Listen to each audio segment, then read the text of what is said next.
Welcome to episode 3 of Millennial Real Life Budget Review, where we are actually going into somebody's real budget, their real income and expenses, and then helping them figure out exactly how to address their financial struggles and their goals. Stick around in this video.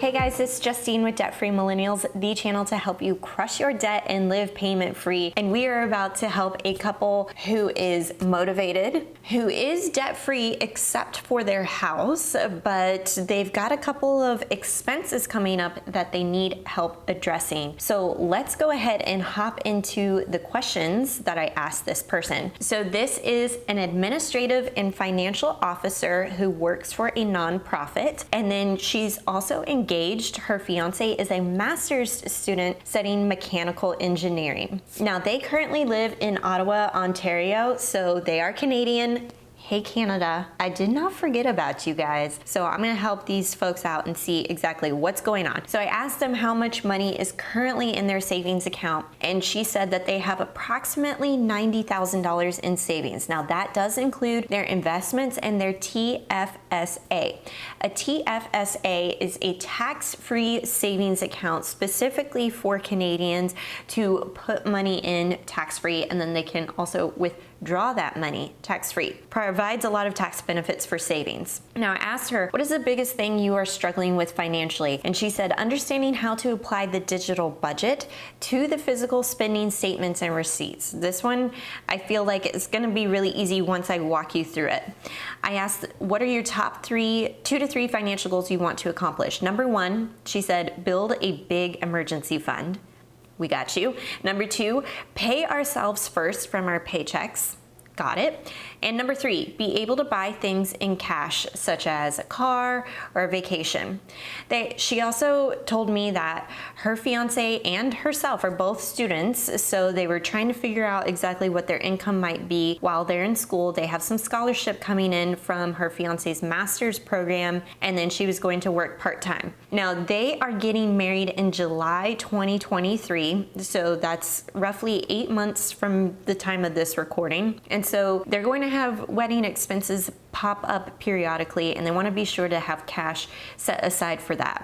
She also said she included a line item in our budget for movies because that's their favorite thing to do together. They go quite frequently, and she said she just needed to keep up with the Marvel movies. I mean, duh. That just makes sense, girl. I got you. Okay, so I also asked what their budget is for the wedding, and she said the budget is around $40,000, but it's Canada and everything in Canada is so expensive. I understand. So hopefully we can get her on track with this wedding budget. Let's go ahead and hop into her budget and let's see what's going on. All right, this is a look at her budget, and I like how she modified the template. So she's using the budget toolkit. You guys can use that using the link in the description box below. So from what she told me about her income is that she brings in $3,390.52. And I was also emailing this person back and forth, and then she also told me that her fiance's sister is living with them temporarily and is giving them $150 per month towards like rent, groceries, that sort of thing, which is like a steal of a deal for the fiance's sister. Like, holy cow, you're getting a great deal.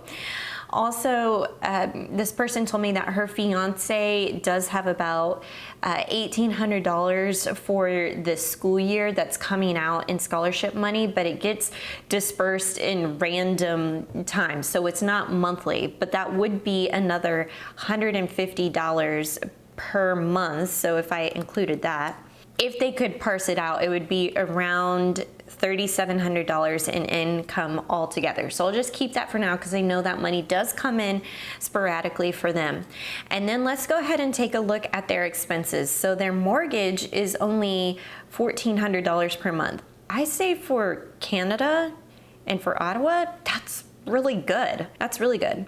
Cell phone is $150 per month. I'm assuming that's for 2 lines. Internet is $120, groceries $600, utilities $300. Looks like they have some HOA fees. Taxes, I'm wondering, does that is that taxes that you paid after you got your paycheck, or what is this? Or did this actually come out of your paycheck already? If it already came out of your paycheck, then we would just delete that, and then that money would get added back into your budget. Okay, so total, it looks like you changed this to come from the total running, total added. So tell me what you did here. Oh, day 1 total. If you added to that, use this month, day 31 total. I see. So the running totals are for any budgeted items that she might want to roll over into the next month. And so she could set aside money for things like taxes. So the day 1 total would be $267, and that's exactly what she started with. She didn't use any of it. So then by the end of the month, that's what she would have set aside. All right, looks like we've got some insurance.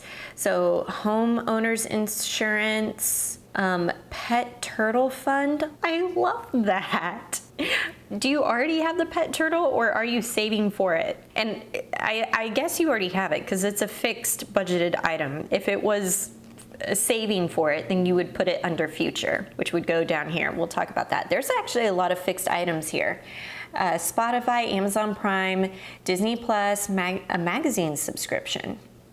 Huh, who gets magazines anymore? Transportation. What is this? Is this just your gas money? Your tuition? Track when comes through from savings only once per semester. Okay, tuition. And then website. Looks like this person also has a website. Maybe that they have some domain, Wix, yeah, like hosting expenses, maybe that you want to save for. All right, let's go down to fun. We've got restaurants, fun money, shopping. I like how she tagged it. Laser tag, yes. Clothing, grooming, holidays, movies. Okay. And then crafting. I need a crafting budget. Cricut materials, embroidery, cross stitch, candle making. I love that so much. Miscellaneous, $200. That seems kind of high, but maybe if this is your first crack at the budget, I think that's okay. And then the emergency fund. Okay, let's go ahead and address some of your financial goals that you told me about, which was, okay, so you said you wanted to build up an emergency fund. Your emergency fund, I like to stair step it. So it would be for the emergency fund, I'll just write this out. Emergency fund goals. Goal 1 is to establish just $1,000 in an emergency fund. This is not the end of your emergency fund. This is just the beginning. Dave Ramsey's gonna tell you, do $1,000 and then attack the rest. Well, you guys are pretty much debt-free besides the mortgage. Regardless, $1,000 is definitely not enough to cover not even your mortgage payment, but it is the first goal. So you said you had $90,000 between savings and investments. Assuming, don't take anything from your investments, but assuming that you could take $1,000 out of that savings and then create a new savings account, or maybe just use that tax-free savings account and label that as your emergency fund.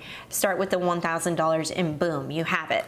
Goal number 2 would be 2 months of living expenses set aside as your emergency fund. And we're gonna build this up. A fully funded emergency fund has between 6 to 12 months of living expenses set aside in a savings account. Now, I say 6 to 12 because it really just depends on what you and your fiance are comfortable with. Personally, my husband and I have 6 months of living expenses set aside in a high yield savings account that if one of us were to lose our jobs, get sick, something really drastic happens, we have that money to fall back on, and we know 6 months would give us enough runway to replace our income with a new job, for example. So 2 months of living expenses would be kind of goal number 2 for the emergency fund.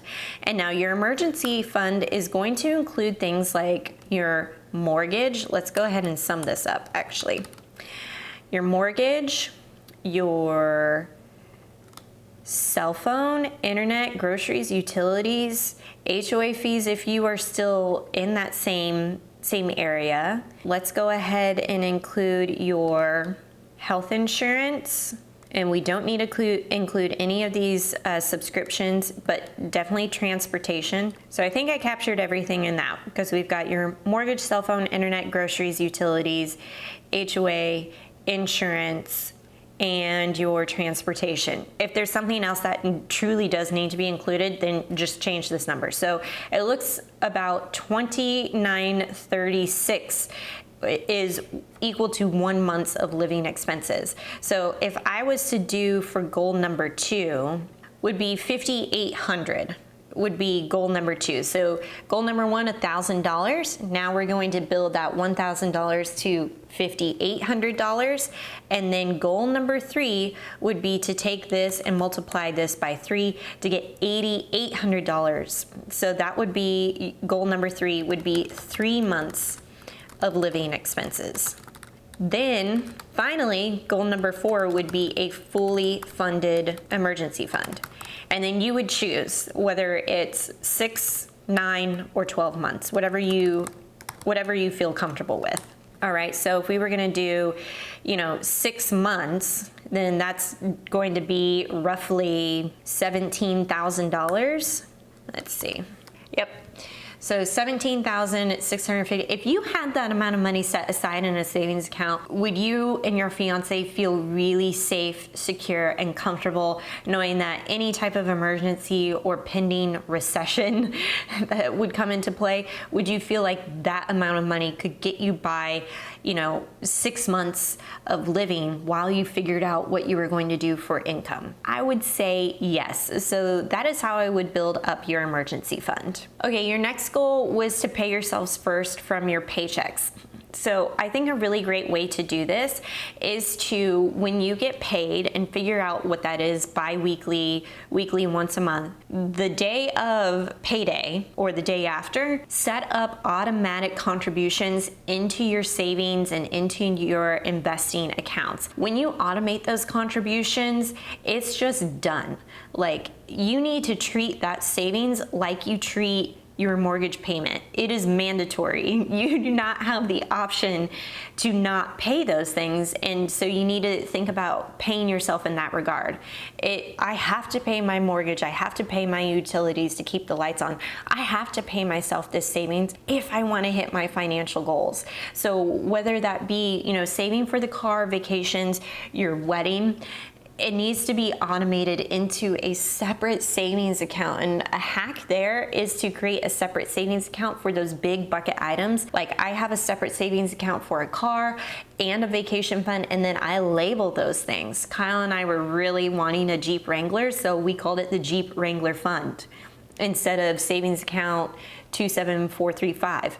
It is called the Jeep Wrangler Fund. So now I know I'm not tempted to take money out of that account, because if I take money out of that account, it means that I won't get my Jeep. So that's the way you got to start looking at those savings, and then automate those savings contributions. Let's take a look at future, because we did talk about how you're going to be periodically paying for wedding expenses. I don't even see any money set aside for a wedding, nothing for a vacation, and just $100 for the emergency fund. So I really feel like this stuff needs to be beefed up.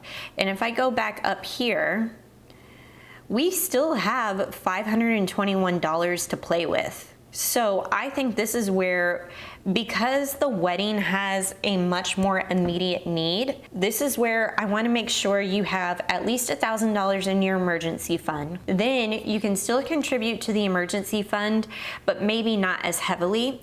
So you could do maybe $50, like go ahead and transfer $1,000 over from your savings. Or if you already have enough savings for the $5,800 or the $8,800, transfer that over now and then let it sit, and then refocus all of your extra income towards the wedding expenses, because that's coming up in less than 8 months. And so I want to make sure that you have enough money to have the wedding of your dreams. Ideally, you're only getting married one time, so you want to make sure that this wedding is everything that you want it to be. And so I'm totally okay spending money on that. Personally, Kyle and I spent around $25,000 on our wedding, and I do not regret that expense whatsoever, because it was such an amazing day and evening, and I want that for you as well. So that's how I would do it, is $1,000 or the 2 to 3 months from your savings. Next, fuel everything from your budget towards the wedding. So $500 easily going towards wedding expenses, because as you know, it can creep up on you. After you're married, this expense goes away, and then we can refocus our energy on building up a fully funded emergency fund. I think that will be very easy for you guys to do. And then we can start adding in, like, here's how I would do it. I would do like, you know, $300 towards the emergency fund. You do $100 towards vacation, and then let's do a car fund. You mentioned that, $100 there. And you can reshuffle the priority of vacation or the car fund. And then oh my gosh, we still have a lot of money left over. Yeah, you could even like really go crazy on your emergency fund. Wait, why is this is not adding up, y'all. Oh, this is why. We've got to include, I don't think you calculated this correctly, but we also have to include your monthly savings, because I treat that as money spent. Even though it's like set aside in savings, that's money spent from your budgeted income. So that needs to be that minus this. Okay, so we want to get this net as close to zero as possible or positive. So right now you're still $28 in the hole. So if I did, you know, 215, there we go. All right. So that's how I would do it. I think you have a really great budget here. I don't see anything that's really out of the ordinary, especially knowing that your fiance is still in school. Once he gets his degree and gets into a mechanical engineering position, which pays really good money, your income, your monthly income is definitely going to double, if not more. And so then I think you could really fuel that emergency fund. Get that out of the way just quickly. I think you guys can really build up, you know, almost $18,000 really fast. And then, oh my gosh, you could work on paying off your mortgage. You could work on, you know, vacations, the car fund. But I think for now, in the immediate future, is getting your 2 to 3 months of living expenses in that emergency fund, and then putting all extra cash towards the wedding. Keep in mind, it's only temporary. We're only talking about the next 8 months of you guys just like really fueling that wedding fund. Make sure it's an amazing wedding. I'm sure it will be. And then, gosh, you have so many options and choices. Now, one thing I want to address with the digital budget and your physical receipts, when you get receipts, as soon as you pay for something, you are inputting it into your budget. Now, I typically like to do this if I'm first starting out. I typically like to have my budget on my phone in the Sheets app, and then I'm just recording that transaction in the actual category. Credit card statements and bank statements, you're going to go through like October 1st through the 31st. You're going to look at every single transaction. You're going to say, oh, I paid my mortgage, so that's equal to $1,426. And that's what I actually spent. That's going to get recorded in the actual column. And let's say your groceries, you've gone to the grocery store a couple times. I spent $34. I'm looking through my credit card statement. I see I spent $34. I spent $129. I spent $78, and I went 3 times. So that total is $241, and that gets deducted from the budget here. So that's how you're going to add in those transactions into the digital budget. Now, if you get confused here and you're like, $241, I like to insert a note and say exactly where I went, you know, Kroger, Costco, whatever. And then I can see, oh, okay, that's where that money came from.